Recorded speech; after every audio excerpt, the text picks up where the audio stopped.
Hallo, hier ist Michael Adams für Stock-Telegraph. Ich bin in Vancouver immer noch, habe den Rob Gray von Exeter auch schon auf der Cambridge House Show getroffen. Allerdings war Exeter dort so beschäftigt, dass er keine Zeit hatte, mit mir ein Video zu tapen. Deswegen bin ich jetzt hier im Büro gelandet von Exeter und wir haben hoffentlich eine schöne Aussicht. Ich weiß nicht, ob man das sehen kann. Ja, auf jeden Fall freue ich mich. Exeter war es ja im Jahre 2016 sehr, sehr ruhig. Man hat natürlich weitergearbeitet, aber es gab nicht sehr viele News-Releases. Und jetzt gerade letzte Woche gab es eine News-Release für ein neues Wasseroption in Chile, und da wollte ich jetzt ein Update kriegen vom Rob und natürlich auch, wie das Jahr 2017 so geplant ist.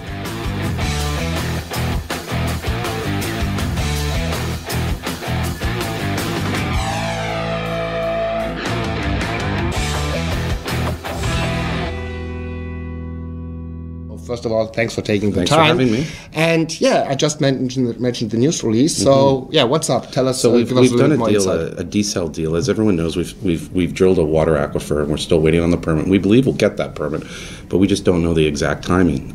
We've been looking at other alternatives over the last few years, and I've told your readers that and your listeners that. And we did a deal last Tuesday on a desal option where we can start with that oxide, 1.7 million ounces gold, about 50 liters a second, and we make some payments. They're not onerous payments, and it's something that we can start on the oxide and move forward the company. I know some of your people in Germany have asked, well, what, guys, get going, get the pre-feasibility, get the feasibility, get into production. This gives us an option to do that. We haven't left the water that we drilled. We're just working on it still, and hopefully we'll get that in the coming months or year. So this new option, that's existing water from a third party? It's a third party. It's a desal plant. It's water that comes through the ocean, that goes through a plant, and then will be pumped up to us. Okay, and this kinds of enables you, if you like, to fast track the development on the oxide. That's what we're looking to do. That gold only zone, there's a tiny bit of silver, 1.7 million ounces in the pit. And you throw it on the heap leach like you would in Nevada, traditional, well done mining, and it just gets us that start. Then we'll look into going to option 2 and option 3. Okay. Now that's what we discussed last time, that I prefer this mellow approach to start with the oxide, and then out of the cash flow, you just build up the big thing, right? So especially in these markets. Right? And so what is there besides securing the water? What else is planned? Is there some more drilling going on? It's a big year, yeah. So we'll start drilling, and you'll see a drilling news release. We talked about it on our news release last week on drilling the oxide to a bankable feasibility study. Okay. That would be about a 60 by 60 meter, and then we're calling it the transition zone, where you go from the oxide to the sulfide. At the Mehr mine, there is some heap type leach, copper, and we're going to look at seeing what's there. We haven't really tested it. We'll see how that goes. It could add some ounces, and we'll also do some bottle roll tests to see, can you do that? So those are big things. Then we'll look at, we need to put up a new PEA. I know I get emails from your German listeners and saying, Rob, what are the numbers? I mean, your PEA is 2013, 2014. What fuel price did you use? What power price? Tell me about all this. And as we know, the fuels come down. We know power in Chile's come down dramatically, and these are things that people want to take another look at.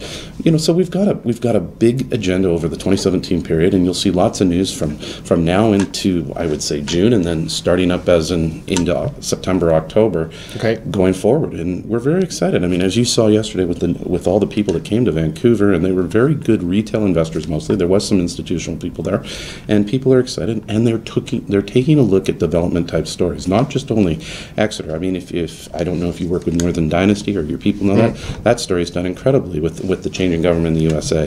The sea bridges. So people are taking a look at this development story and looking at Exeter again and see a path forward, at least on the oxide and going forward. Yeah, and that was a good ride on the share price yesterday. So can you pinpoint what it was? Was it like an institution? Was it retail? Or I think it might have been a bit of everything.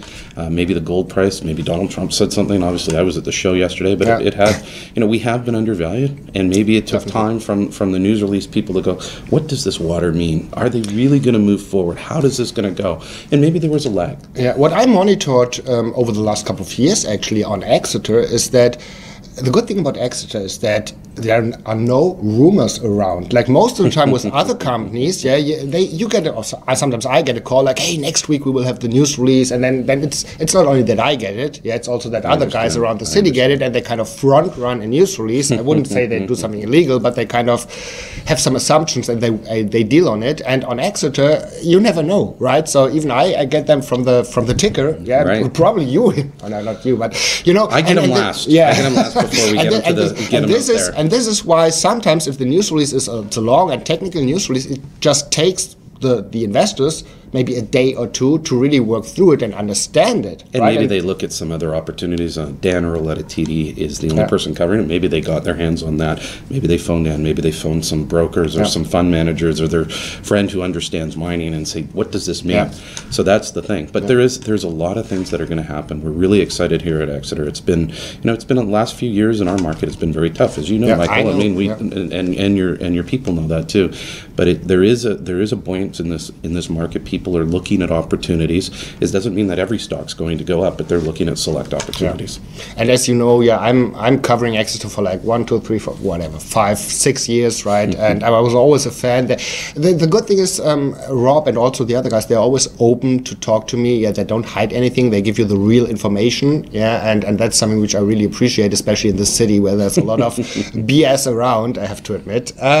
Anyway, so I think that was a good update. I hope that we will be able to catch up at PDAC again, which is coming up at 6 weeks or whatever. And maybe you have already some more developments to talk about. Maybe we'll have some more news to talk about to your people. We're looking forward to that. Okay, cool. Thank you very much. Thank you. Ja, das war's von Exeter aus Vancouver. Wie Sie wissen, also Exeter cover ich jetzt schon oder bespreche ich jetzt schon seit mehreren Jahren, sowohl in den höchsten Höhen als auch in den tiefsten Tiefen. Ich glaube, bei $5 haben wir war ich sehr, sehr positiv von Exeter überzeugt. Bei 60 Cent war ich davon überzeugt, und das wird sich auch im Moment nicht ändern, solange die Jungs hier um den Rob herum einen guten Job machen. Bleibe ich dabei. Ich kriege von Ihnen, das weiß ich, auch teilweise Kritik, dass ich an dieser Story so dranhänge, aber so ist das halt im Mining-Bereich, gerade im Junior-Mining-Bereich. Es dauert halt, es braucht seine Zeit, und es funktioniert auch nicht einmal alles direkt beim ersten Versuch. Also ich bin da sehr loyal. Wenn Sie die Exeter selber schon haben, überlegen Sie sich, ob Sie vielleicht Ihren Einstand verbilligen. Das haben wir nämlich auch oft gesehen, bei einer Übernahme. Wir hatten jetzt einige Übernahmen im Stock-Telegraph Depot drin, zuletzt auch die Merrick's Gold, die übernommen wurde von I.V.m Gold, und man muss einfach schauen, dass man bei so einer potenziellen Übernahme, was nicht heißt, dass Exeter jetzt irgendwann kurzfristig übernommen wird, man muss einfach einen guten Einstandspreis haben, damit man dann entsprechend profitiert. In diesem Sinne war es das aus dem noch relativ dunklen Vancouver, es ist relativ früh morgens, und in diesem Sinne vielen Dank fürs Zusehen.